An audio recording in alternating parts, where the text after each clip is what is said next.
So, what's up, everybody? This is Ruben Garcia, and this is a beautiful day. And today on the Proven by Ruben podcast, we have Bryan Miranda. What's up, brother? How are you? What's going on, man? Doing great. How are you? I'm doing amazing. So, if you could tell everyone who you are, what you do, how you do it, and all that good jazz. Yeah, Bryan Miranda, and I am the managing partner and owner of Darden, Miranda Associates Insurance. And so we're an independent agency offering all lines of insurance, so auto, home, commercial, life. If it's insurable, we do it. Okay. So I have that here. And that's pretty much it on the business front. Local boy, born and bred. Yeah? Yeah. Awesome. So where did this all start for you? The let's not even talk about insurance just yet. Okay. But where did the entrepreneurial type of energy, where did all that come from? Talk to me about the very first time you actually felt that and executed on that feeling. Yeah, I kind of watched my dad do it, going from working for a large corporation and do it and watch him make that transition. And so I thought it was pretty cool. But when you're a kid, you don't really have a good context of what entrepreneurship means. You just see dad going to work, but then you understand it later. And so I worked for telecom corporations for several years and watched very closely as I worked with partners in that business who owned their own businesses. Right. And I liked the freedom, the autonomy. They were some of the most creative, smart people I'd ever met. And thought, one day I'd love a chance to do that, and got the opportunity back in 2001 to act on it. And it really killed a lot of birds with one stone. So worked perfect. Yeah. So 2001, how old were you? So I was 31. Okay. Yeah. So. Dang, 31, taking the leap. Yeah, taking the leap. It was definitely scary. What were some of your thoughts before? And how long were you at the other job, telecom? I was in telecom from 96, 97 until about that 2001, 2002 point. Wow. Yeah. So thought I was going to just climb the corporate ladder and do all those things, and had every ambition to do that. I had a very successful run, and then things just kind of led me here or back home. So what specifically? The biggest driver for me is growing up. The most awesome gift I ever had was the gift of being able to grow up with my grandfather. And I wanted my kids to have that opportunity. And so when it presented itself that I could both open my own business, become my own boss, work for myself, and I could do it back home here, it just seemed like the perfect opportunity to take advantage of it. And was very blessed to have a lot of support, a lot of familial support. Because it can be a tough road cutting your teeth. So it was 7 days a week.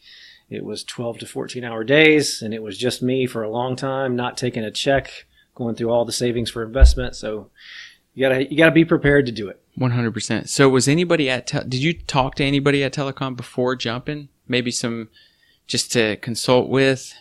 I did. I was really, really fortunate to work for a couple of great folks in the telecom business who were a couple rungs up the ladder from me in terms of being vice presidents and things of that nature. Right. And so they all already had entrepreneurial ideas of what they wanted to do beyond corporate America. It was during the tech boom was happening, and they were having and talking in these discussions about things they were thinking about. And I thought, gosh, these guys are making huge money. Right. They are set for life. They're smart. They got big educations. If they're thinking about doing this, there's got to be something to it. So they were very, forthcoming. Hey, we'd love to keep you here forever, but I'm not going to be here forever. So if you think you have a chance to hang your own shingle and be successful at it, don't be scared to do that. Wow. So I've talked to a few people that are running their business, and people who jump onto their team, some people join onto their team because of the person running the business. Right. And something I just heard you say is that, and that I hear from these other business owners, is that they remind that person that, hey, listen, don't just join here just for me. Right. I might not be here forever. That's right. There may be someone else running this show. So if that's the sole reason you're jumping on, I don't know if that's a good enough reason. Yeah. And it was cool for them to kind of have that conversation with you and say, hey, listen, we won't be here forever. That's right.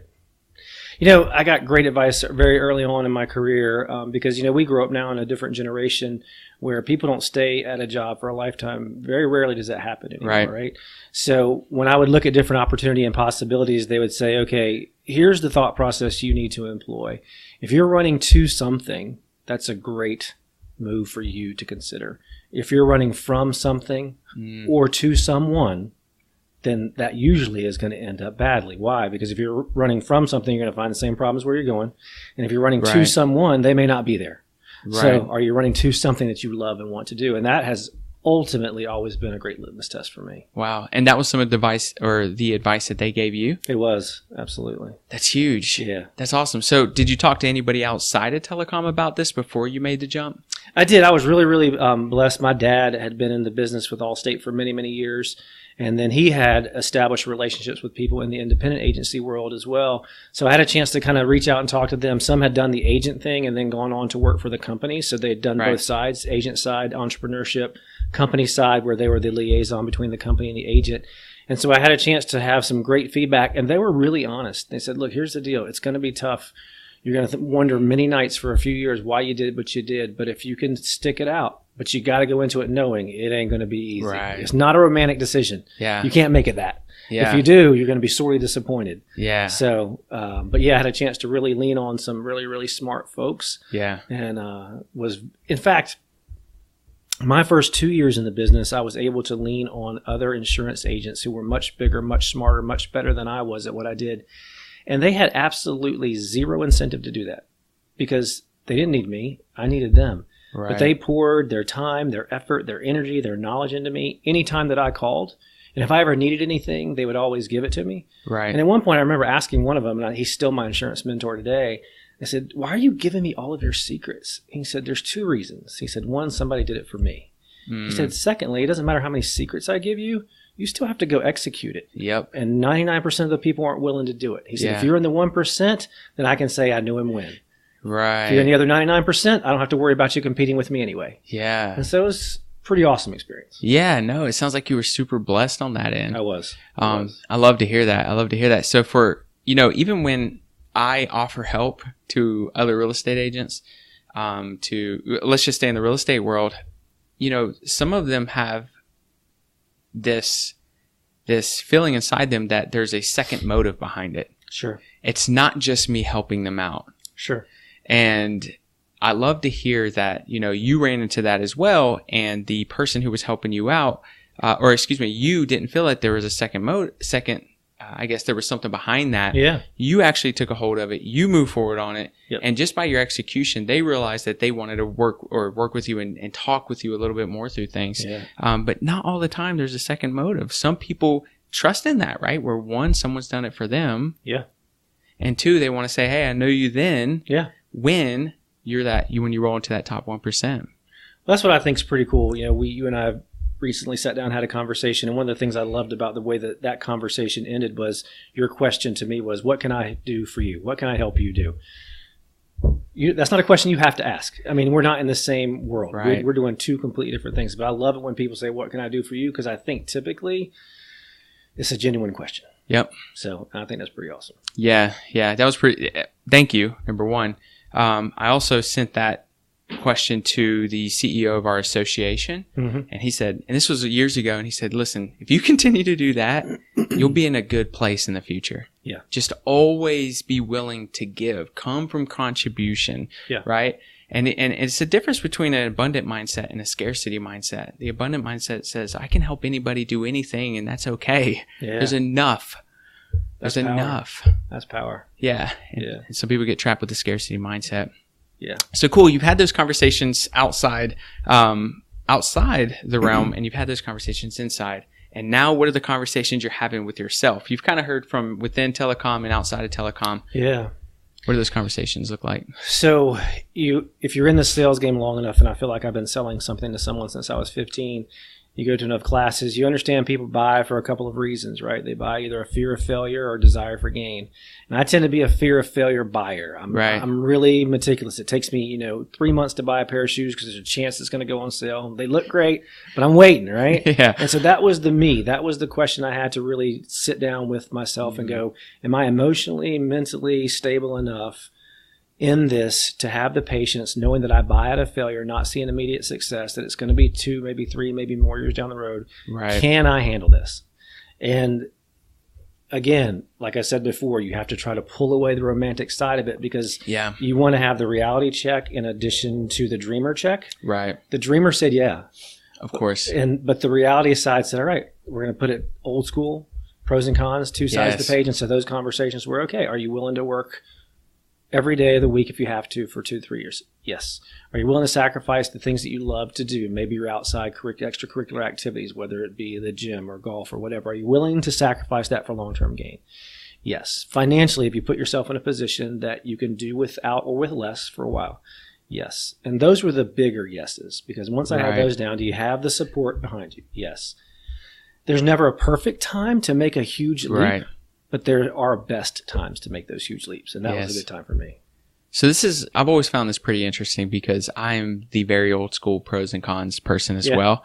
And I give the same advice for other people. I'm sure I am not the first they've heard that from, right? It's very old school. Which one of those, pro side, con side, which one had the most on it, the most bullet points? The pro side definitely had more. Did it? Yeah, okay, the good. pro side had more. Yeah. The con side had, I think, more impactful things that could have long-term detriment, falling off the cliff ones. Yeah. So the con side had heavier. Yeah. But the pro side had more. Got it. I've talked to people where the con side was way longer than the pro side, but there was only 2 or 3 pros on that, or the 2 or 3 bullet points on the pro side that outweighed all. Yeah. Just because of the impact it does for them and their family. Right. And I always found that pretty interesting. But man, that's awesome. It rolled right into your world like that, where you were able to look at that. So that's awesome. So you had that conversation with yourself. This is what I found interesting. Was there anything that you had to let go when you first started the business that you look back and kind of wish you didn't? Something that hurt really bad to let go because of the execution for the future of the business? I think there's a lost element of time that you have because you're so ingrained in doing it. And I think it depends. There's a place where the driven piece of you can overtake the important things that you have going on in life. But, I think you always look back and go, I wish I could have done a little bit more like this with especially my oldest. Because there were things I had to miss in order to make that kind of sacrifice. But I wasn't missing it. It's easy to say I wasn't missing it selfishly because I really feel like there was nothing selfish about it. I was doing it because I know it makes her life better one day. Exactly. And so if I can make some short-term sacrifice now, long-term, she's going to appreciate those things one day. So I think that there are some time elements of things I had to probably miss that I would have liked to have seen more of. I still got to see him. Maybe I didn't see the first step in person, but I saw the first steps, that night when I got home. Or we didn't get to go and spend all day Saturday hanging out at the park until, for a couple of years until I could free up that time to be able to do it. But we still had time together. So you really have to learn how to compartmentalize. I tend to be a control freak. I like to compartmentalize everything, and you can't do that. But you can take the 3 or 4 big things in life and say, I don't know how much time I'm going to dedicate to this, meaning time with kids, time with family, time with spouse. Right. But I'm committing I'm going to dedicate some time to it. Right. And then just kind of go from there. So. Yeah. No, that's powerful. So for anybody who's listening that may be having that conversation within themselves of the struggle that they know they're about to run into with that time with family, but they really see this passion they want to move forward with. And they've already started executing a little bit, but haven't dived in 100% because they don't know how to have that conversation with the family. What would you tell that person?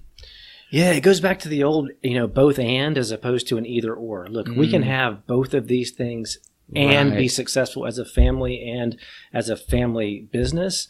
It's not an either or. I can't promise you it's going to be at home at 5:30 on Monday, Tuesday, Wednesday, Thursday, Friday, or on Saturday. I can promise you that when I do get home, you'll have all of me. And it might be an hour. It might be 2 hours. It might be 30 minutes some days. And some days you might miss altogether. You can't shy away from the commitment of what you intend to do just because you're scared that, I can't put it in a box, label it and say 5:30 p.m. to 9:30 p.m. is family time, and then it's going to be this. It may not be that way, but there will be some. It just may not fit in the box. Right. Yeah. Yeah, because I don't know if that entrepreneur will ever be truly happy because they'll always wonder what if they never executed, right? Or they won't be a long-term entrepreneur probably. Right. Because the true entrepreneurial mind, right, as you well know, always evolving. And you'll find a way. Always find a way. Always I just had this conversation earlier. Yeah, always find a way. Yep. Through some investing stuff that we were talking about. It's amazing that municipalities or there's these outside forces that want to stop you in different ways. The entrepreneur or talent will never, you can't cap them. No. There's no way. There's no way. It's so cool to watch it and be part of it. No, I love that. So, where was I going to go with that with the family? No, I think that's super important. And how important is it for that person to truly be present when they said, hey, listen, I might not be home at 5:30 at all days, but when I am home, right, I'm home. Yeah. How important is it for them to truly be present? Oh man, it's huge, especially today. I'm on my kids all the time about being on devices. And it's funny that you use that word because that is when they're asking, what are we doing next? What are we doing next? What are we doing next? And my statement to them is just be present. Just be here for now. And it's so hard because I can catch my email literally 24 hours a day if I sat there and watched it. I can catch social media. I can see what's going on. I can check sales reports. I can do whatever I want to, take calls from customers. But sometimes you just got to say, all right, I'm disconnecting for this period of time. Yeah. Because even the entrepreneurs burn out. And even if you don't realize you're burning out, you start working in a circle as opposed to moving forward. Right. And you don't even know you're doing it because you never take time to disconnect. So yeah, because you're in it. Yeah, you're so in it. You never really worked on it, and that is huge. Right. Yeah. When I was me, it was Miranda Insurance Group when I first started, and the group was me. Who sold? Me. Who serviced? Me. Who paid the bill? I did. Who's the complaint department? This guy. Yeah. So you're so invested, right? You're always in it. It's hard to work on it. So yeah. Yeah. So how long did you? This is interesting. So how long did you truck along till you were finally able to kind of take a shot and congratulate yourself for profit or for anything that finally started to resemble success? Yeah. Right? Like how long was that ride, just to give some context? So I guess in the third year, there's this element of insurance life where you can create bonuses for the agency based on profitability versus losses that get paid, but you have to achieve certain levels.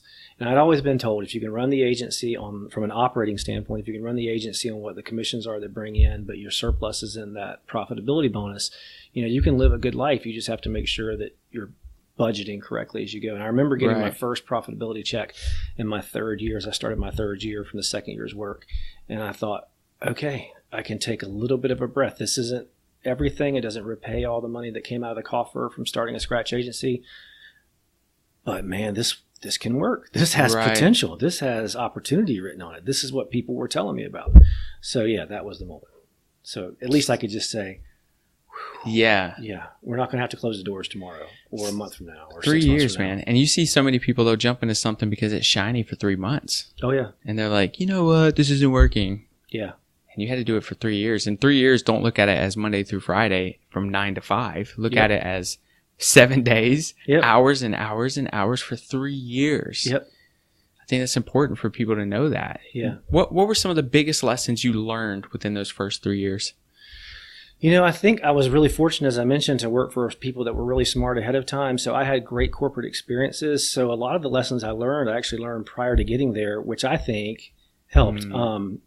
I worked for an MBA who graduated from Old Dominion, and she was great at process management back when I was in telecom. Right. And she taught me, one of the first things she told me the very first day, she had no sales experience, became my sales manager. And as my kids like to say, I was kind of salty about that because I felt like I should have been the one, right? Right. But her very first words, she said, we're going to sit down and talk about your process, because anything that does not have a process that's a manual procedure will break down.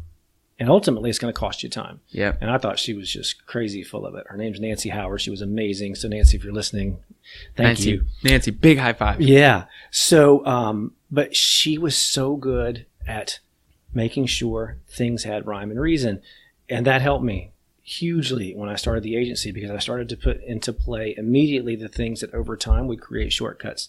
Our intake form, every company had different information they wanted, but if I could take the most of everything that I saw and put it into one place for home, for auto, for commercial, if I could take claims forms and consolidate down to the salient information that would be needed for everybody and try to create common folders, it worked. It was huge to help me save time, especially when you're a one-person show, one man, one woman.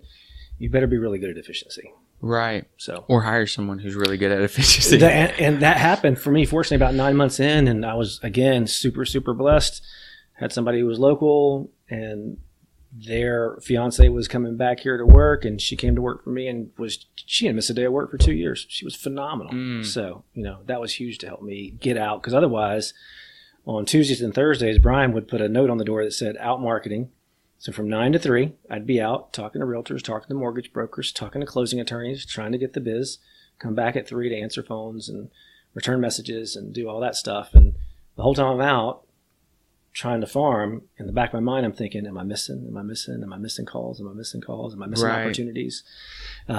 So bringing somebody on and that person being phenomenal at what they did was another big breather moment for me. Yeah, I bet. I mean, so you'll see the entrepreneurial world where they'll just run, and they're taking ground, but don't look back because you just created a massive mess. They're taking ground. They're taking on water too, though. Yeah, very true. Yeah, they're taking on both. So you need someone who's keeping your head above water and cleaning up the mess that you're creating behind you. Oh, yeah. And I say that to say that rolling into exactly what you just said, where you build out the process where you can essentially leverage more time back into your world. Right. And so you were able to do that. And what did that do for you and your business? What were some of the activities that you brought back into your world to kind of break through to the next level? Gosh, man, just taking some chances, doing some things differently, not being afraid. One of the things that I had from my telecom experiences when I worked with other entrepreneurs was that they liked the vendors that would do things outside the box, things that could help them grow as well. Right. So for me, one of those things early on in my career was that I would go to the closing for every home that closed. I would go to the closing real estate's office and sit down with the client, explain the policy. Wasn't going to do it by fax, wasn't going to do it by email. Right. We were going to sit there and do it. So it helped me kind of break through to give a level of customer service that other people weren't willing to offer. Right. And so it helped grow the business very, very quickly. Right. Yeah. Right. And did you find what did you find over time doing that play? It was a two-edged sword. Yeah. It was really, really good in terms of being able to break into people going, hey, have you heard about this person that's doing this? So I picked up business I wouldn't have already had. Right. But the lesson you learn is that it's better to have 3, 4, 5 really good partners than 20 okay partners, because you can get spread a little thin. Yeah. And then the second thing that was tough from a time efficiency standpoint, at the end of the month when all the closings were coming in to the 30th or the 31st, the last person to get the call that the closing had pushed by a week or 10 days or whatever was this guy. Oh. Yeah. So burning a lot of gas over time as well. Oh, man. So, again, a lot of good contacts, people who I still do business with today. But it wasn't as efficient as it probably could have been. Right. Well, and that's right. That's part of growth. Yeah. Right. That's part of growth. So what did you find was the next element? Because it sounds like you did concentrate on customer service. Yeah. Doing plays like that. What did you do to scale your customer service? Because, and correct me if I'm wrong, did you reach a level where you couldn't necessarily touch every single client that came into your world and sit down with them at the table, at the closing table? What did you do in your business that you were able to scale that customer service level, that standard that you had? It does. It becomes a place where you're not going to be able to touch them all. So you have to figure out the next best possible thing. So sending out renewal letters to let them know that it was coming up, that they are important to me. I'd like to sit down with you and kind of talk about coverages as they're coming up. Have there been changes? Have these things, which are typically what can impact whether it's property or liability, whatever the case may be. Yeah. These are the common things. Has this happened in your life? Did you have a baby? Did you get married? Did you get divorced? Did you get engaged? Did you get jewelry? Did you get whatever? These triggers, and then at least it lets them know I'm still as interested and invested in you as I was at one time. I may not be able to reach out to you personally to do it, but if you had these things happen, all you got to do is call me and we'll talk about it one-on-one. So we had to figure out ways to get smarter about it, right, and touch them as humanly as we could without humanly touching. Right. So that's awesome. So do you guys have some kind of, and I nerd out on this stuff, do you have some kind of campaign that once you collect all that information, it's almost something that you plug into and then that pushes out that touch? Yeah, we do actually. We have a few different things that we utilize for that. We have a company that we use for referral purposes that collect that information on the front end and send out touch points over time. Right. Especially after a new sale. Do you mind if I ask? Who it is? Yeah. We use a company called Rocket Referral. Yep. Okay. So, and they're phenomenal. They really just send out a two-question questionnaire via email to a client after they've made a purchase, just asking them what the experience was like. And then based on what happens there, from that point going forward, it lets me know, are they a detractor, meaning they didn't have a great experience, and why? Are they neutral, or are they going to be a promoter? If they're a promoter, we go to the next step to find out, now we know that you had a great experience. Tell us what made it great, and then would you mind telling Google at the same time? Right. So it built our reviews and helped us. If it's a detractor because something happened, my first call when I see that kind of score, unfortunately we haven't seen that many, was, tell me what happened. Where did we drop the ball for you? Right. And can we have a chance to make it right? Because that would be really important to me. And most of the time, it's just a communication thing. It really had nothing to do with a personal thing, as most stuff is. Yeah. No, I love that. Two things. One, I love that it only sends you 2 questions. Yeah. Because, we can go squirrel super quick. Open it up email. Don't send me 10, 15 questions. Right. Probably not going to answer it. Yeah. And I'll delete it. So that's a cool little, almost a funnel to get me started.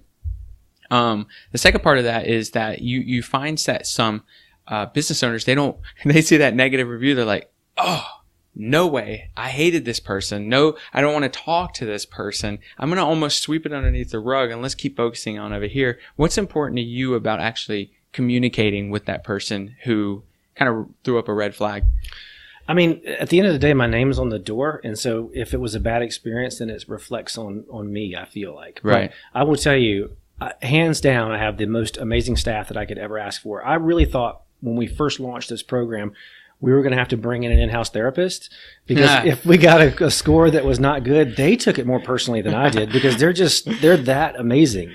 Keep alcohol in the building. Yeah, I know. I mean, they're like, I'm sorry, I just can't take it anymore. I think I got a 7, and more often than not, you'd call the client and try to, I thought that like a 7 was above average, or I thought that it was, your number 1. And so that was why I gave you the 1. I thought it was your number 1 type thing. Oh. Very rare was it, really an actual bad experience in some capacity. Kind of comically and not comically at the same time. We had some people who were so upset with us because they associated us with an attorney experience. So people that were in the process of getting divorces, all they saw was Darden, Miranda Associates. They didn't see the insurance part in the email. Yeah, you guys were awful because you took half my paycheck. And we're like, what are you talking about? No one took your paycheck. I'm so sorry. I didn't realize that was you guys. But it is important. Why did you have the bad experience? And if it is something that happened, where did we fail? And by we, I mean me. Where did I fail in the process of creating steps in the agency to where it doesn't happen again? Mm-hmm. Because I know that the people I have working here, they want the best for our clients. So if there was a gap, a hole, a ball drop in the process, then I missed it. So if I missed it, how do I fix it and make sure it doesn't happen again? Exactly. So it's one of the greatest gifts. Yeah. As long as, it wasn't, oops, this isn't an attorney. Oops. Right. Number 1 literally means the worst it could be. But to actually find those gold nuggets of where the system truly did break down, those are blessings. Yeah. That's awesome. The other thing that was cool about it, and you and I have chatted, I did kind of an impromptu survey of my own after we got the first 70 or so in, and I wanted to get an understanding of why the clients had good experiences. And all of us collectively here in the office expected to hear premium, price, money, how much did we save, etc.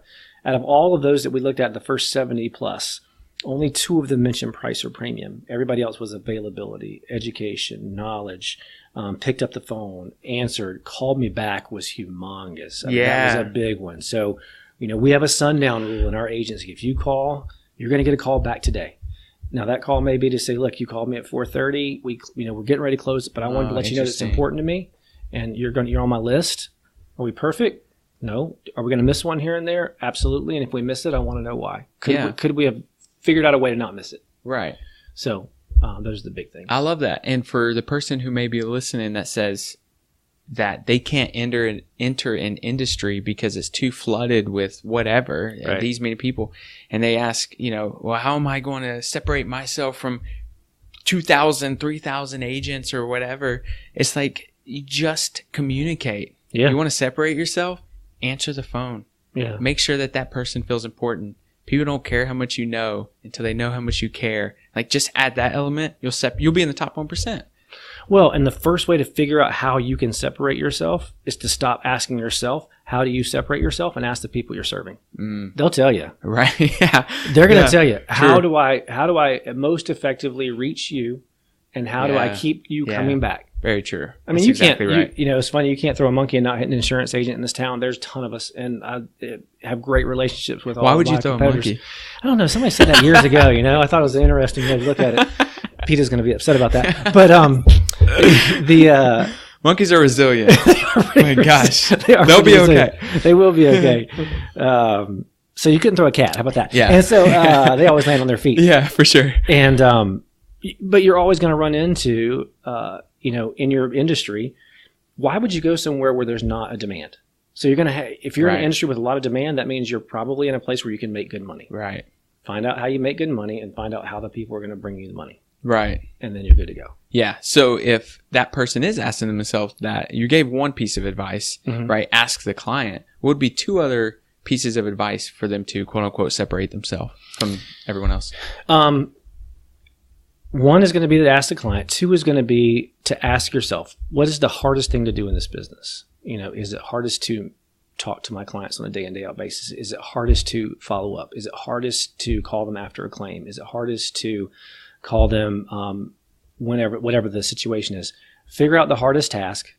Ask yourself if other agents are doing it. And if they're not, engage. Find that thing that separates you. I love to talk to clients, and not because they've been in a claim, but I want to know from the claims experience what occurred. And then from the claimant side, the person who isn't even in my agency, how did that process go? Did it go well? If it didn't go well, our agency is willing to take care of you at some point. We'd love a chance to make that different for you. So find the hard stuff that other people aren't going to be willing to do, and then engage there, because that could be a good separator for you. And then the third piece is just don't be dyed in the wool on anything. Be flexible, because you might see, you want to be on the leading edge, not necessarily the bleeding edge of trends that come down the line. Right. But if you see something on the horizon and you believe in who you are, try it. See where it will take you. I mean, maybe it's going to be a service opportunity for you that nobody else is going to mess with. Maybe it's going to be doing videos to reach a client base. Gotta do videos. I mean, you've done some powerful stuff, man. Yeah. I mean, you're all over the place. Your reach is huge, but when you started doing that, there weren't a lot of people doing it. No. Right? Right. Yeah. Right. And honestly, was ridiculed in the beginning, I mean, it first started on Snapchat, and they were like, great, hang out with all the perverts. Sounds like a great place. And I'm like, no, that's not why I'm doing it. It's just there was no one there. Did anybody say, oh, it's cheesy, or why are you doing that? Not it's too much. Apparently, and I had no idea, but apparently it was made for, or not made, but it started being used for people just to send like some nasty pictures to each other, right? Yeah. And I didn't know that. All I knew it was a platform that you could do videos, that there was kind of this, you better watch it before it disappears, because it disappears in 24 hours. So it's this urgency, and I just thought it was a cool platform to be HGTV in my market. Yeah. No, I was like clowned for it left and right, and I was like, usually when you hear people doing that, it might be a good space to roll right into, because if the masses are saying that, I mean, you really have a crack of opportunity that you need to jump into, right? If they're talking about you, you're doing something right. Right, exactly. And then same with podcasts. I mean, it's just, I don't know where I was going with that, but basically, yes. I mean, if you feel that you could move into an opportunity and other people are saying nay to it, it might be a really cool opportunity if you feel like it can work in your business. Absolutely. I think one of the things that drew me to watching you over time is that I remember seeing you do your videos and then watching the small pieces of it. And I thought, there's a guy who's driven. He's good at what he does. He understands communication. He understands how to reach people. We'll see how long it lasts. Because people can burn out, but you were persistent and consistent. True. And you continued to bring new content. It wasn't the same thing. You weren't afraid to push the envelope. And then I would find myself, jumping on Instagram and go, okay, Ruben's going to get up at like 2:30 in the morning to go work out. Let's see what he posts about, and what, he's driving down the road showing us, who's out there or whatever. So those things are big, man. People want to see consistency in it. Yeah. We're extremely guilty of that. We could be way more consistent in our social media presence, because when we are, people notice, and then you let it go. So you've been great at being consistent. Yeah. And I think, I appreciate that. And just humans, and I talk about this a lot, actually, humans are just tied to stories, and we forever have been. And for you guys to tell your story, like, this is a platform for you to tell your story. Sure. And to know where you guys are located, what happens here, why you do it, some of the processes, maybe a breakdown that happened today that your team learned from. I mean, these constant communications of the story of your business, because we get attracted to the story. Yeah. We want to be emotionally attached. Yep. Right. And that's why I started doing the time early in the morning, because I wanted people to know, like, it may look like this shiny, beautiful object on the outside. And it's fun. It's a lot of fun. Understand it takes freaking work. You got to wake up super early if you want to get certain things accomplished. It's not a game. It's a lot of work. And that's the reason why I did it. And for you guys to tell the story, I would just be so attracted to that. And especially you talk so well. You're a very good communicator. And to see that to hear that and for you to articulate that it'd be a home run. Well, no, I appreciate it. And again, I think we do have a good story to tell. I'd said it before and I'll say it ad nauseum. You know, my staff is the heartbeat of what this agency does. Could not be more proud of who they are and what they do and how they represent themselves, not just here, but in the community. And then beyond that, how they represent themselves to our clients, because I really do feel like they believe they are equally as invested in the lives of those people as we are. And you can't do it by yourself. They're going to be better at what they do in this agency than I'm ever going to be. And that was a hard thing to learn. Yeah. I'm still learning it. You know, I get them telling me all the time, okay, here's what needs to happen. Now, are you going to take it back or are you going to let me have it? I need to let them have it. They're going to be better at pieces of it than I'm ever going to be. They do it every day. Why do you believe that is? Which part? That they're going to be better at it than you are, depending on the task. I mean, I think that they are just in it every day and it becomes second nature for them. Of course. And so I just have to fumble my way through it. Yes. They'll tell me all the time, please don't handle billing. Please don't. You know, don't. And I know that I shouldn't, right? You know, I might get a look from Brittany or I might get a look from, all right, let me handle this right now. You know, and it makes all the sense in the world because at the end of the day, they do it all the time. And that communication we talked about that was so key. Yeah. Because I'm not doing it all the time, I run the risk of miscommunicating something and setting a bad expectation that leads to a disappointment. They're going to do it the right way. Yeah. Every time. It's their one thing. Yep. It's their one thing. Of course they're going to do it. But when you first entered, you were doing everything, including janitor jobs here, right? Eventually leverage these things because these things that you're not necessarily good at or doing mediocre or average at, someone could do it better than you if you put them in that one position and say, this is your gig.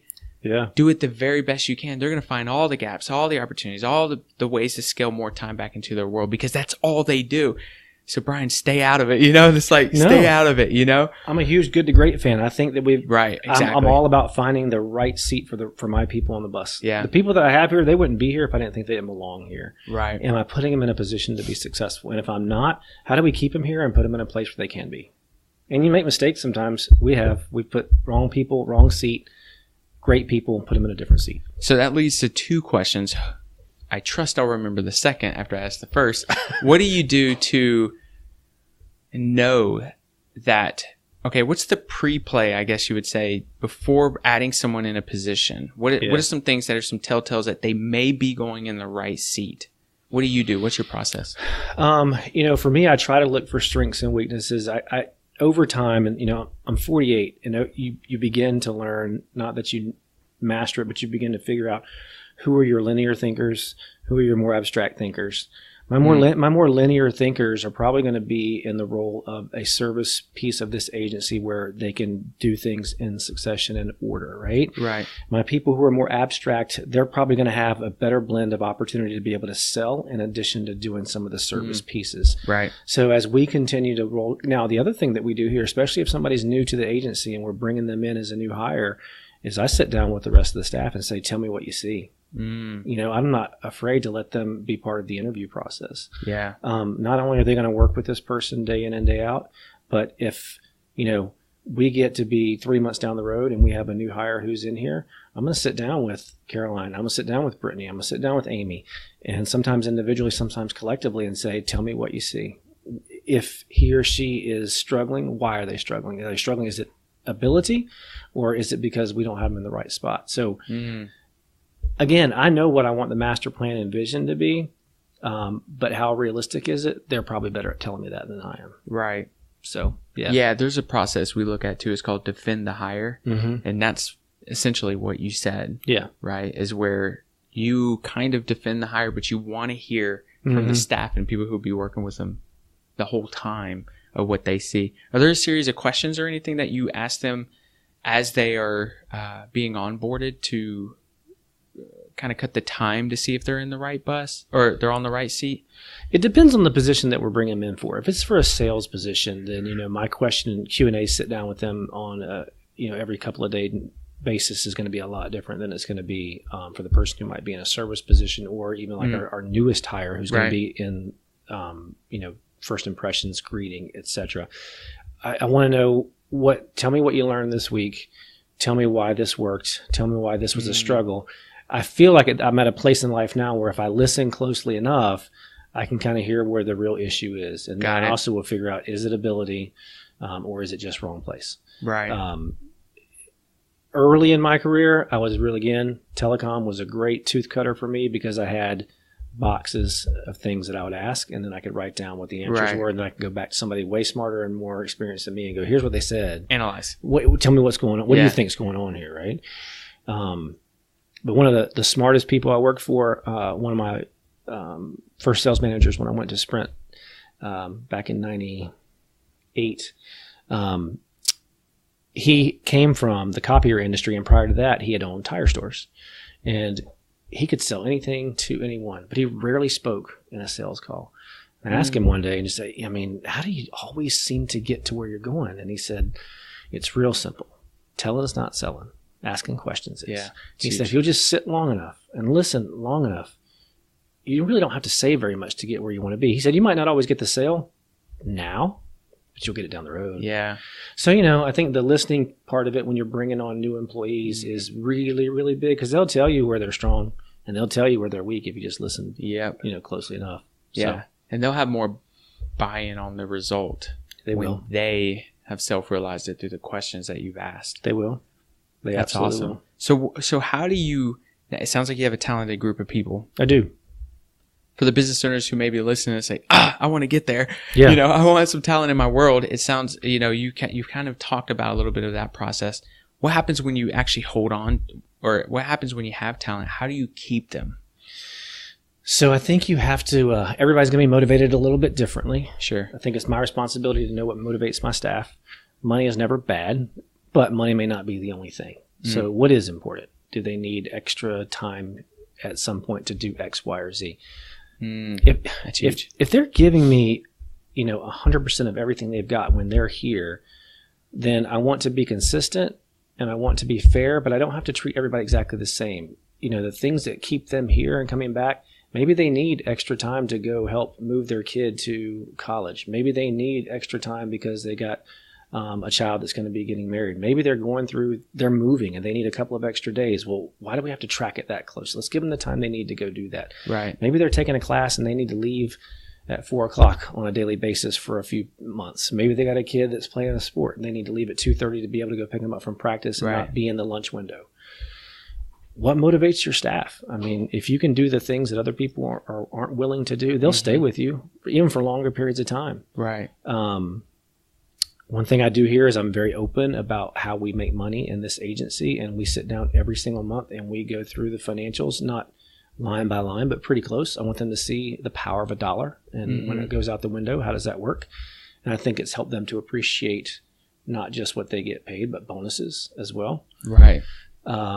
Quality of life is big, and we do a lot here. We pay for long-term disability, short-term disability. We pay life insurance. We give them a retirement plan.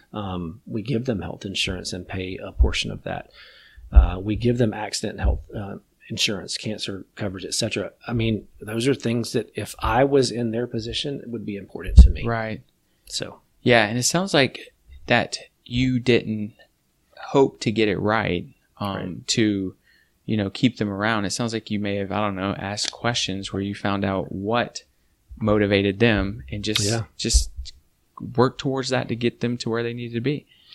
It was a big eye opener for me coming out of corporate America because, when you go in to work for a larger corporation, oftentimes those benefits are going to be part of the package, right? That's just kind of what you get. Right. And then when I went from there to opening the business for myself, all those things went away. Yeah. And then I started to understand how valuable they were. How valuable is the retirement plan? How valuable is the health insurance that doesn't cost X amount? How valuable is, if I get injured, what do I do with long-term, short-term disability? All of a sudden I had a much greater appreciation for that.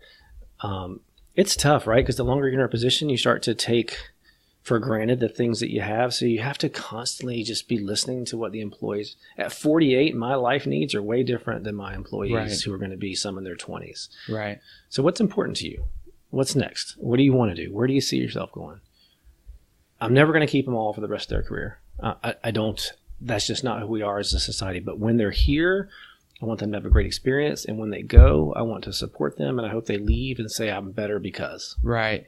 Yeah. And how many people actually sit with them and have that conversation of what are your goals? Yeah. Like, where do you want to be? Yeah. How are we going to get you? They're going to be almost eye-open to just that conversation, right, to separate you from every other employer that they've either ever worked with or will work with in the future. Right. That's huge. Yeah. That's huge. Yeah.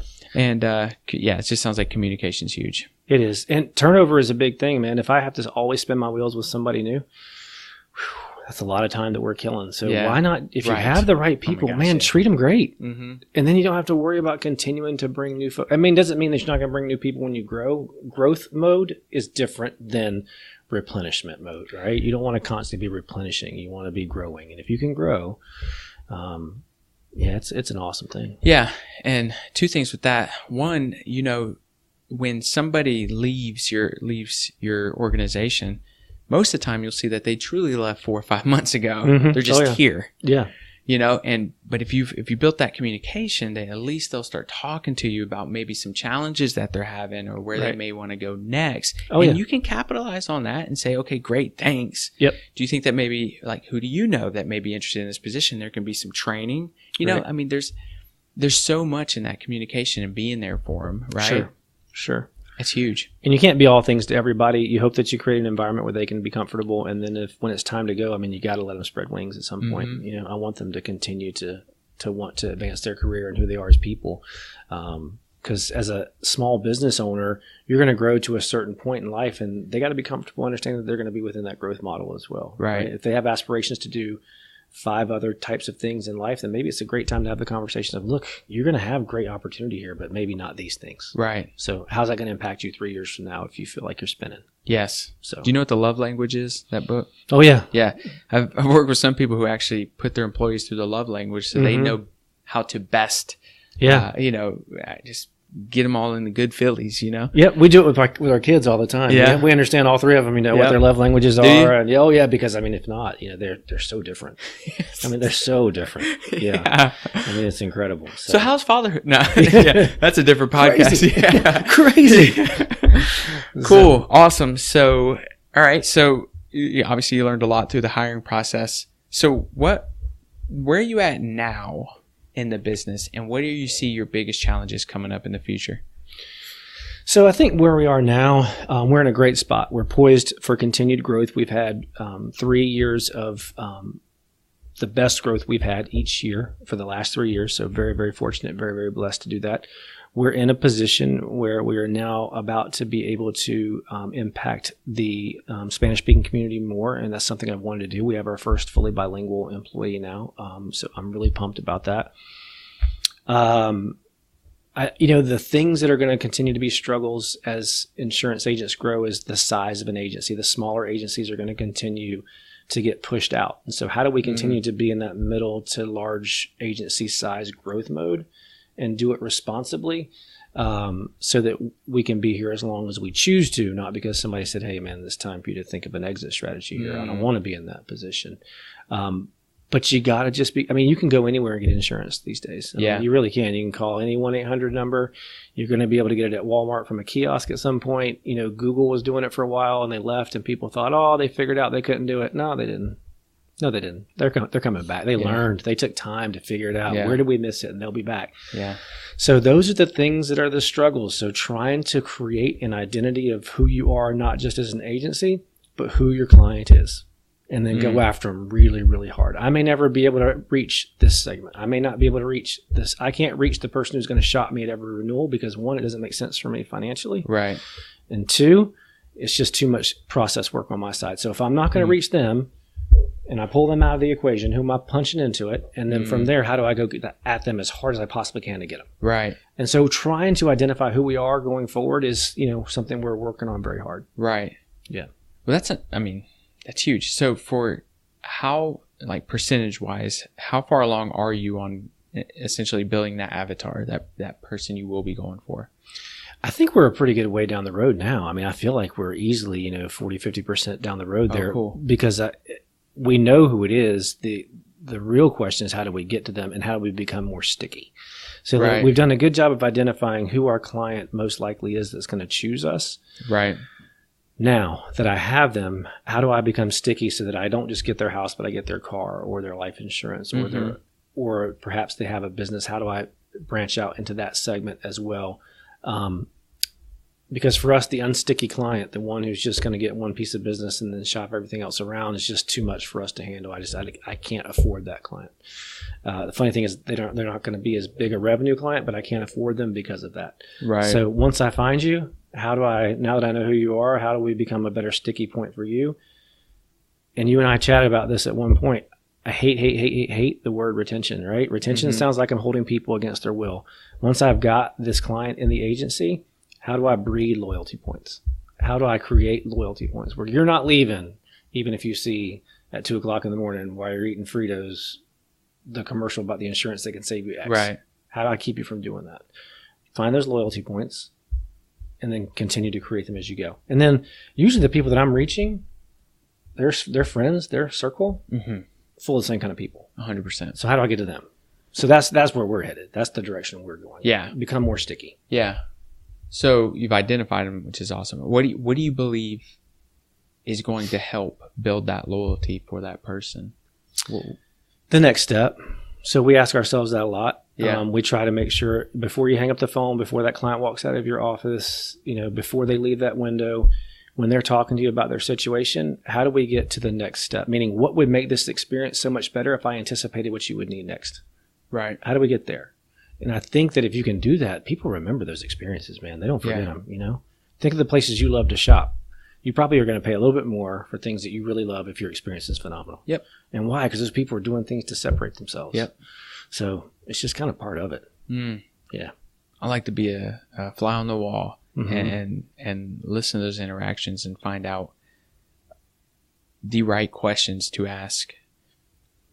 And I think, it's like what you said. I mean, it builds out the experience that you're giving to your clients, right? Oh, yeah. And that you have buy-in on their family. Oh, yeah. You have buy-in on their well-being. Yep. You have buy-in on their future. Yep. Right. And that builds the loyalty because everyone listens to YFM, right? What's in it for me? Oh, yeah. And if you could help them, be part of their story, if you could be part of their story. Yeah. I mean, there's no commercial that would pop up that would hold more weight than what you've done for them and their family. So my favorite and least favorite client are at the same time, right? Who is this person? And this is what I love. They'll come in to sit and chat. So they'll come in and ask for Caroline to sit in her office for 30 or 45 minutes. And they're chatting about insurance, but they're chatting about life. Yeah. The same people will come in and look for Brittany and sit down and chat. And she has her favorites. And she'll say, I love it when Miss So-and-so comes in. Like they're pouring into each other. And I love it because I know that that's happening. That's a client that we're going to keep for a long time because they know that we truly care. Yeah. I'm also watching the clock going, okay, we got the next one, right? Because then I have to go and relax because that client, that's that loyalty sticky point that we're creating right now. Yeah. I'd rather take one of those than 5 of the other. Yeah. Right? Yeah, for sure. Yeah. For sure. Because we're a business of renewal. We don't make a lot on the initial policy. Right. It takes about 3 renewals to make an impact. Right. So how you do that? What, and I don't know, you may already do. What if you have your employees maybe ask, because I do this working with my clients as well. Yeah. Is to ask, hey, I love working with you. And my clients right now are like mute. They're tired of me saying this. Hey, I love working with you. I love talking with you. I love hearing more about your family. I love when you come in here. Yeah. And I want to work with more people like you. Yeah. So who do you know that may be in need of a blah, blah, blah insurance, blah, blah, blah insurance? Yeah, that's gold, man. Right? And then just kind of sit and listen. Yep. Let them talk themselves. Let them talk. Well, and don't say anything. Just let them eat because they're moving through the files in their head. Yep. Right. Yep. And so, I mean, that's been a good way for us to build in. No, it's phenomenal, and that's something that we constantly have to be reminded about. Yeah. We just do. And about 3 years ago, we realized that we had lost a very important touch point, and that was just good old-fashioned handwritten thank you cards. So we just signed everybody 10 cards a month. You got to write them, got to do them, and let's see what happens with it. I mean, the growth we had from the time we started to 6 months later of not just those clients, but people that were referring to us because we were saying thank you and asking them stuff like that was big. But again, it's one of those things. If you're not invested in it to a fault and you stop doing it, you'll start, the numbers do a lot of that. Right. As opposed to that. Right. Exactly. Yeah. So that's a big question. Now, that's a great point and something we have to continue to plow at. Yeah. It's leveraging the people you want to work with anyways. Right. You're creating your customer base. Yeah. Not waiting for it to come to you. Right. No hope. Yeah. No hope. And who doesn't want to hear, hey, you're the client, you're the type of client I want. Oh, thanks. I appreciate that. I want to work with more people like you. Who are the people you hang out with? You make this fun. Yeah. You come in here and I want to hear more experiences, more families, more graduations, more births, more just down the line, whatever that person has talked about. Say, do me a favor. How can I get more of those experiences? Right. Who do you know? Conversely, you might get those folks you go, who do you hang out with? Because I don't want any of those folks. Yeah. Write them all down. That's right. It'll be on a red board in the bathroom. That's right. When they walk in the door, facial recognition. The alarm doors locked. Windows cover up. That's We're no longer in business. Sorry. That's right. Sorry. I had to miss out on that. Yeah. But it's been a free way. Absolutely. Of getting more business. Absolutely it is. All right. So I'm going to ask you a few questions. Sure. What do you believe separates excellent from average? What do I believe separates excellent from... Well, anybody can do the average, right? Anybody can go out and just do whatever the status quo is. So I guess just getting outside of your comfort zone to do the things other people aren't willing to. That's going to be your excellent moment. What if they're uncomfortable to do that? I think the people that are always uncomfortable to not be average will continue to be average. Right? Yep. Yeah. If they're never going to get out of that comfort area, they're always going to be average. Yep. Yeah. It's a trap. Yep. Do you have a favorite failure that you believe has set you up for success? I don't know if it's necessarily a specific one from the insurance world. I think just in my business life,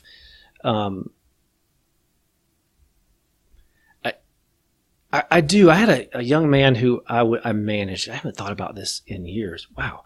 So I had a young man that I managed, and our sales team was ridiculously successful. And we won a national trip and had a chance to take the entire team who had worked so hard to go on this trip. And shortly before we were going to go on the trip, it was just one of those personality things that he and I had where I didn't like the way he was reacting. So I brought him in to have a conversation with him. And at that time, HR required that we document that conversation. So I documented it, didn't think anything of it. And 2 days before the trip, I was advised he couldn't go because he wasn't in good standing because he and I had the conversation and I had to document it. Great kid, great employee, personality things that probably needed to be helped. And if I had taken time to understand the process, he would have gone. And I felt horribly because he had sacrificed just as much as everybody else. Right. But because I'd failed to understand the process on that side, he didn't get to go and experience that.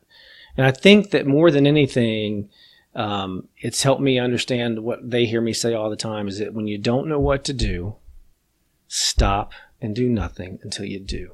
And if I had stopped and gone and talked to people, what happens if we have this conversation now?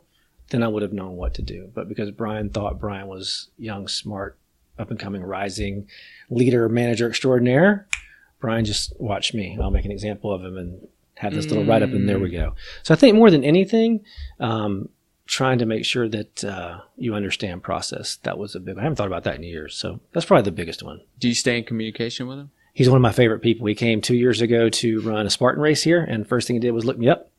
Really? Yeah. And so he's an entrepreneur now. He owns his own business in the Virginia Beach, Hampton area. Could not be more proud of him, of who he is. He's a father now. He's a husband now, multi-location business owner now, mentor to other young people now. And so he could not have, he was already somebody great, but he could not have made me more proud. Right. Long term. Did that conversation come up? It has come up before. I even apologized to him at the time. I said, hey man, I screwed this one. I messed this one up. This one was on me. But what was amazing about him is that he didn't harbor any resentment. And he said, I shouldn't have done what I did. That's what I was looking for. Yeah. It was ownership, because I think if he had made the excuses then, he wouldn't be where he is now. 100%. So even now, in the things that he struggled with in life, he owns them. And he'll tell you, look, this is where I messed it up. But he's one of my favorite people in the world. Great kid. And I call him a kid because he's a few years younger than me. But just, man, I hadn't thought about that in a long time. Yeah. Wow, that's good stuff. Yeah. I love that he took ownership. Right? He did. Oh, yeah. I love that he took ownership. We have a Spartan race in about a week. Are you going? Can I go wave a flag? Because that's the only way Just I'm tie doing you it. to my back. We'll figure this whole thing out. I'll throw a monkey at you. That's what work at. I know. I got a rip in my shoulder, so I'm going to have to tie. I'm going to literally duct tape I was my wondering, arm. aren't you injured? Aren't you on the IR? Yeah. Yeah. So, I mean, what are you thinking? I'm just an idiot. Yeah. Getting outside your comfort zone? Yeah, I guess so. Yeah. So there's going to be stuff I can't do, and that's okay. Right. Yeah, I'm just going to have to drop down and do 30 burpees with one arm. Burpees are a form of official torture, I hear. Yeah. No bueno. No, especially the last one we did. It was on a farm, and you couldn't tell if it was mud or poop. Yeah. Not until you're down there smelling it. Right. It's bad. That's all right. Well, you'll be healed up by when it's time for the Weller Trojan Challenge in October, and I'll plug you on that one. I have no idea what that is. I'm excited to hear more about it. Yep. There you go. Okay. Let's see. What have you gotten better to saying no to? I think people were asking for money. I've had to get much better at that. You want to try to support everything you can in this community. Right. Right. Yeah. I've had to get better at that. Yeah. That's been one. And time. So I love to serve the community. I love to be on boards. I'm on several for some phenomenal nonprofits, and enjoy the investment back into this town where I grew up and where I was born and raised. But I think those two things I've had to become better at saying no to more than anything else, because time becomes shorter and shorter in terms of who I can give what to. And financially, there's always going to be a great cause out there. But in October of every year, I sit down and look at the upcoming year and say, here's what we gave to this year. Here's what we're going to commit to repeating to give to next year. And here's a small window of budget that says we have these new opportunities, and whoever comes gets them. And then beyond that, it's got to be no. It makes people unhappy sometimes, but it's part of it. Yeah, but could you imagine if you said yes to everyone? Oh, yeah. I mean, the hardest thing has been schools. That's been far and away. Yeah. So, I had, because we have kids whose parents do business with us in every school in the county. Tell them to bring the chocolate. So I know. So what we finally did was we just said, look, unless it's the kids of the folks in the agency, right? We just, it's too much. We can't continue. Yeah. Because I got blessed out about that, man. On a couple, I saw you supported X and didn't support Y. Really? Sorry. Yeah. So, So my kids, agency kids, that's who we support now, and so those things have been the two of the harder pieces. Yeah. Important though. Yep. Important lesson to learn. Absolutely. All right. So what profession other than your own would be fun to attempt? I think yours, or what you started with after your UPS days. I think real estate would be really super cool. You would crush it. I think it would be, I love the idea of what it means to put people into their dream and to watch people who are really good at it do that. Yeah. And then I like the investment side of it. So it looks like it could always be pretty, especially for this area, there's always a good opportunity, right? Yeah. So I think it would be a really cool thing to do. Do you own any investment property? Other than this one, no. So co-own this building, and that's my only true investment property. So maybe I need to get somebody to move me that direction. Yeah. Only if we knew somebody. Only if we knew. I wonder if we could throw a monkey. We might have to spend time. Yeah, throw a monkey. Throw a monkey and see if we can't hit somebody. Tell me I won't put a monkey on the thumbnail of this video on YouTube. See what you got today? I dig it. No, we'll definitely have more of those conversations in the future for sure, because I want to work with more people like you. So we're going right into that script. Okay. All right. Backing up. What is a mistake you're seeing newbies do in your industry? So the biggest problem we have with newbies in our industry is that they're going. So it's the cool elements piece of this is if you look at ECU, if you look at UNC Charlotte, if you look at App State, they all have these risk management programs where you can go and actually get a degree in risk management, which leads you into the insurance world, right? It's a 4-year degree. It's a great thing to have. But they are bypassing the common sense element of the idea of entrepreneurship in an agency, and they're going straight to work for the insurance companies. Now, it's not that that's a bad experience to go to work for the company, right? But they are missing the entire experience of what it means to come and do an internship at a place like this, to understand when you're an underwriter and you're saying no to the agent, not only are you saying no to the agent, and to the person whose life that you may change there, but then you're also saying no to people whose families are getting fed by that. Are you really giving yourself a chance to see what happens day in, day out to the people that you're saying yes or no to about approving a risk? So I think that's probably the biggest thing, is they're not getting true agency experience anymore.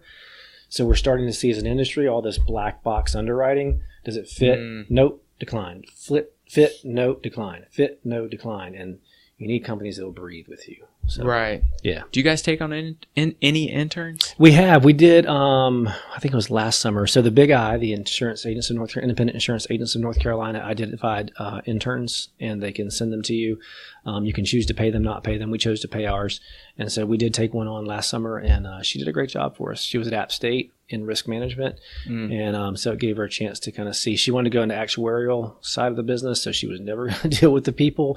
And that's how her mind worked. Right. And even she said this was a good experience to kind of be able to see another side of it. So, yeah. Yeah. That'd be awesome. So if anybody were listening and wants to intern, just reach out to you. And we'll go over where they can reach out to you at the very end. Absolutely. I love it. So what is a mistake you're seeing seasoned people do in your industry? I think just kind of resting on the laurels of what's always worked. And so that's the tough part. The running joke in our industry, and to say it's a joke, some people may not find it as funny, but went to a talk 2 years ago at the Independent Agents of North Carolina's annual meeting, and they described the insurance industry as stale, male, and pale. So people weren't doing anything new. Yeah. It's male dominant. Yeah. And has no multicultural element to it. Right. And it's been easy to do it because it really has just been this whole sweater, vest, khaki pant industry for ever and ever and ever. So I think the people that are not embracing the opportunity to reach people who want to see people like them sitting behind the desk, that's probably the biggest thing. I've always done it by doing this, just waiting for the phone to ring, just waiting for the door to open, waiting for the company to advertise for me. Those are the folks that honestly, they're kind of dying on the vine. Their agencies are not continuing to make money. They don't care because they've been in it 40 years, so they don't have bills to pay in terms of like a mortgage that may be on the building or outstanding loans or debts. So they're okay with watching their retirement go down the drain because they're not willing to change. So, stale, male, and pale. It's been unfortunate, but we try to be completely not that. Right. Yeah. Man. Yeah, no, that's important. There was something I was going to add to that too. Let me just see if I can find it. Oh, what was it? Have to do with a monkey? Oh, yeah. Dang monkey, man. Watch. It'll come back in a different conversation after this. I'm like, dude, what are you even... What does that even mean? No, what I was going to say was, and that is a mistake on their end. Huge opportunity for you. Oh, absolutely. For them to stay in that mindset. Yep. How much mind share and market share are they letting go? Yep. And just kind of, exposing to you. Yeah. That's huge. It is big. I mean, my last name is Miranda, so I obviously have, I come from a large Latin family on my dad's side. My dad is fully bilingual. A huge portion of his agency when he was active is the Spanish-speaking community.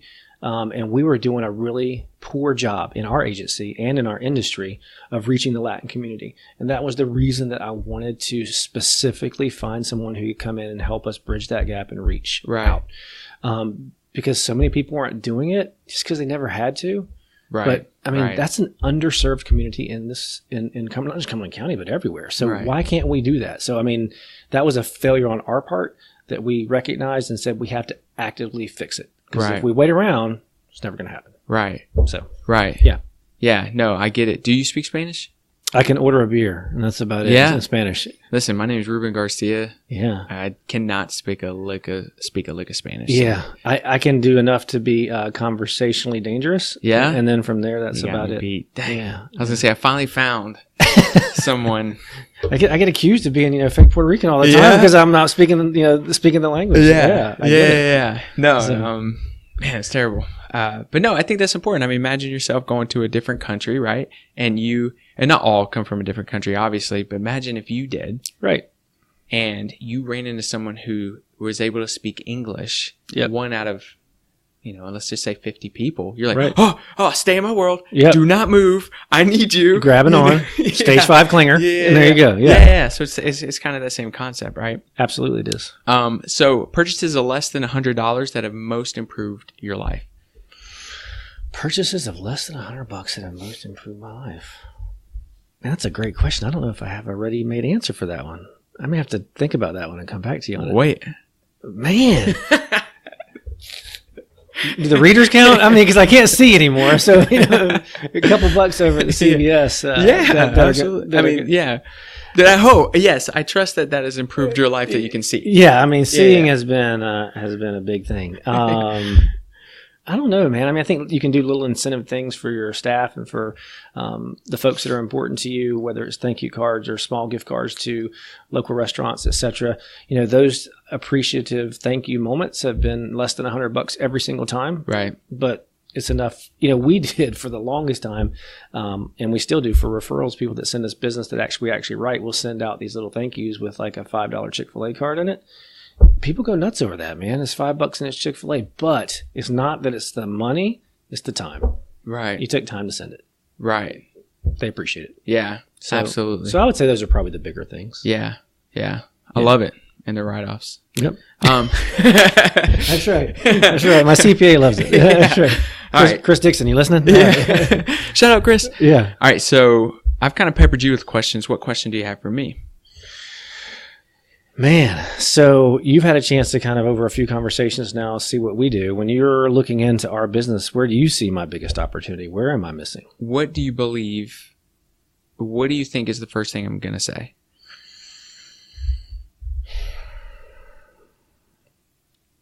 Promoting ourselves more. Mm-hmm. In the form of video, media, social media. Telling our story our way. Yeah, so people can see it. This has been a cool experience, not just you, other business owners as well, because I start to understand their story, right? And I reference this one a lot. Prest has a crazy, amazing story. The one downtown. I mean, she went so in on that business that they sold their house and, they had to live in the business. Yeah. I mean, 100% committed. These are stories that people, when they ride by, I want to ride by and be able to share something with whoever's in my car about you. Yeah, that's awesome. Yeah. Right. So I hear you. More of those stories is all. That's great. Yeah. And probably the stories that my clients want to tell too, right? You want to see that. Video testimonials. Because of course, most of the time we're going to say, hey, we're pretty good at what we do. Right. Right. Yeah. We're not going to badmouth ourselves. Yeah. Although there's a lot of power in that. For you to discover the gaps, express those on video that they've been identified, and this is where we're at. Their transparency is big in your business, right? Because they're able to see the finances and they have more power behind it. The transparency in some of the systems, the models, the growth for the consumer is huge. That's true. And you're human. Yeah. At that point, right? You're not perfect. Which is important. People want to hear you say, I'm sorry once in a while. Yeah. When you blow it, right? Right. So. And take ownership. Yep. Because we're going to blow it. You should. That means you're not growing if you're not blowing anything. Yeah. One of the things new hires ask is, what happens if I mess it up? Well, if you don't mess it up, you haven't been trying hard enough. Yeah. There's really little you can do that we can't undo. Yep. So let's figure it out together. And you might figure out something amazing that we're not doing in the process. Right. So exactly. Run hard. Run fast. Yep. And we'll go from there. Yep. I was talking to a brand new business owner yesterday or 2 days ago, and I said, you got to break this thing faster. Yeah. You just got to start breaking things, man. Oh, yeah. Or female, because there's so much to be gained in breaking it. Yep. There's so much to be learned in breaking it. Oh, so yeah. I agree.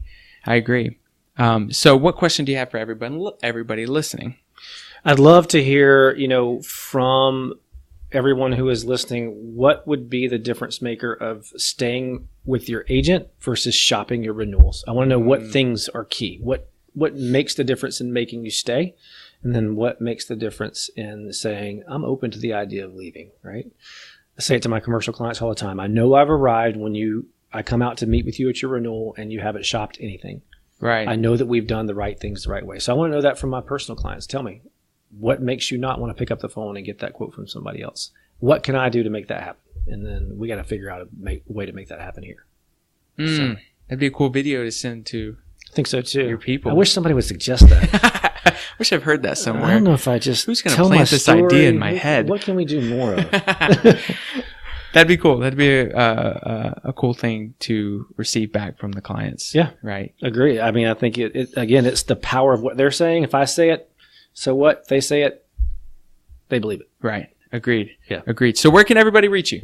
So you can reach us any number of ways. Physically, you can come to 3007 Fort Bragg Road. So you've got B&B bowling lanes. You've got Tiny Town. We're right in the middle of that. Yep. We are the original Putt-Putt headquarters on Fort Bragg Road. Crazy. Yeah, I know. Started right here in Little Fayetteville, North Carolina. You can reach us at our website, which is dardenmiranda.com. You can reach us on the phone at 483-3611. You can reach us on Facebook at Darden Miranda and Associates, &Associates. You can find us there at Facebook.